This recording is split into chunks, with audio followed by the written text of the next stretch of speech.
Se lancer en fac de droit, c'est une sacrée étape, hein.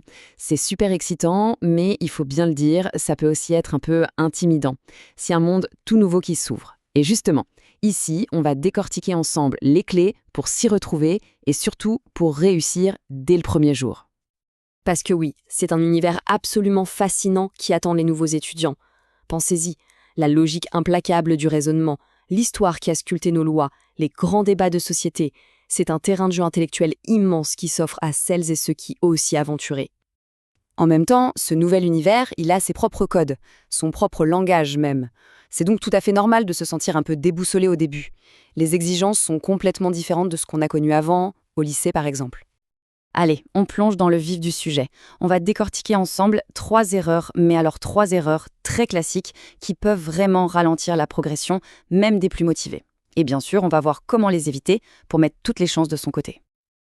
Alors voilà, la première erreur, et c'est sans doute le plus grand mythe sur les études de droit, l'idée que pour réussir, il suffirait d'apprendre des tonnes de pages par cœur. Et cette citation, elle met vraiment le doigt dessus.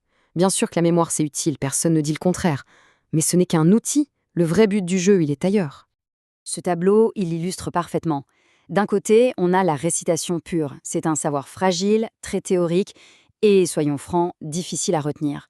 Et de l'autre, le raisonnement. Ah là, c'est tout l'inverse. On construit une compréhension profonde, applicable et bien plus facile à mobiliser. Le droit, c'est avant tout un système logique. Alors, comment on fait pour passer de l'un à l'autre?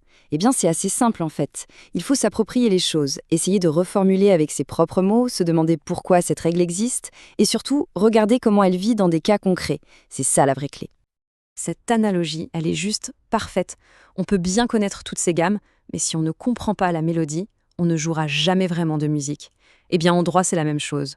Le raisonnement, c'est la musique. Ok, passons au deuxième piège. Celui-ci est tout aussi crucial. C'est cette tendance à sous-estimer, voire à ignorer complètement l'importance de la méthode qui est si particulière en droit. Parce que le droit, ce n'est pas juste une matière de plus. Pour y arriver, connaître son cours, ça ne suffit pas, non. Il faut maîtriser les outils du juriste, la manière de construire un argument, de le structurer, de le présenter, c'est un savoir-faire. Et regardez cette comparaison, elle est hyper parlante. Un juriste ne dit pas « je pense que c'est injuste ». Non, ça c'est une opinion personnelle, c'est faible. Il construit un raisonnement objectif, basé sur des règles précises et des faits. C'est ça qui lui donne toute sa force. Du coup, le truc, c'est de s'attaquer à ces structures dès le début. Une dissertation, un commentaire d'arrêt, un cas pratique, chacun a son propre moule. Et c'est exactement comme pour le sport, le raisonnement juridique, c'est un muscle. Et pour qu'il se développe, il n'y a pas de secret. Il faut s'entraîner, régulièrement. J'adore cette idée d'arme secrète. C'est tellement vrai. Les connaissances, ce sont les munitions. Mais c'est la méthode qui permet de viser juste et d'être percutant. C'est vraiment elle qui fait toute la différence.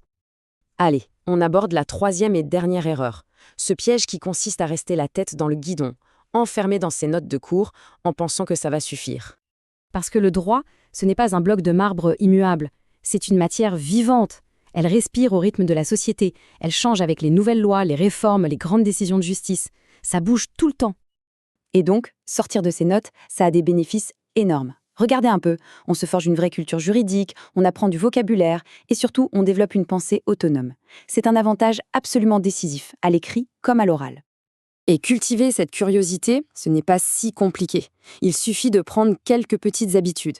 Lire un peu tous les jours, même juste 10 minutes. Suivre l'actualité juridique et en discuter avec d'autres. C'est ça qui vient nourrir la machine à penser. Cette citation, elle résume tout. La curiosité, ce n'est pas juste un petit plus, un bonus. Non, c'est le moteur. Se poser des questions, c'est la première étape pour comprendre en profondeur. Et donc, pour réussir, c'est aussi simple que ça.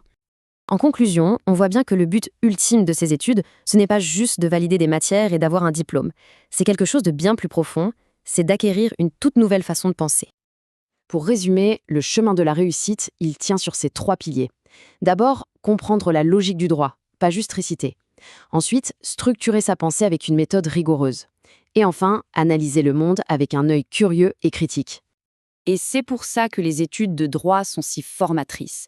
Elles apprennent bien plus que des règles. Elles forgent un esprit capable d'exigence, de discipline, de précision. Ce sont des compétences qui serviront toute une vie, peu importe le chemin choisi. Et c'est là toute la beauté du parcours. Le but final, c'est de passer du statut de celui qui sait des choses à celui qui comprend, qui est capable d'analyser une situation complexe et de construire une solution solide et argumentée. C'est ça, devenir juriste.